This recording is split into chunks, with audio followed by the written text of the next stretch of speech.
You can probably come up with lots of ideas. Who knows what we'll have? Some amazing things are already being worked on.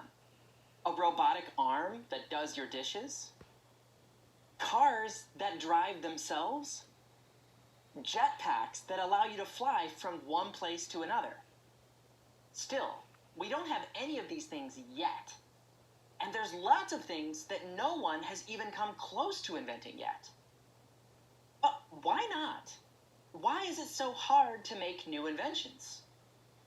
To figure that out, it's helpful to look at inventions and inventors of the past. Inventors like Katerina Paulus, the inventor of the modern parachute. Or Josephine Cochrane, the inventor of the dishwasher. Or all of the scientists and engineers at NASA who worked together to invent the Saturn V rocket, a rocket powerful enough to send people all the way to the moon. First, any of these inventors have to come up with the idea. While that might seem easy, keep in mind that some of the greatest ideas are sometimes things that no one even thought was possible.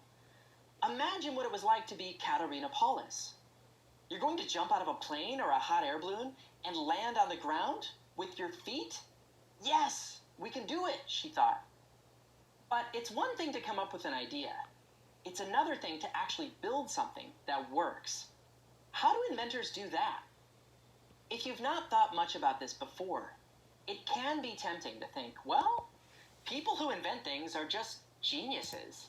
They wake up one morning with a brilliant idea in their head, and then they build the thing, and presto, it works. Now we have a new invention. Nothing could be further from the truth. The story of almost every invention is filled with what looks like trying and failing again and again and again. The scientists and engineers who invented rockets weren't trying to get these rockets to blow up, but they knew that building a huge rocket wasn't something that had ever been done before. And rocket fuel? It's really explosive. Figuring out how to control the amount of rocket fuel getting burned, that's something that NASA could only learn by trying. Each time one of these tests failed, they carefully figured out why and made improvements to their design.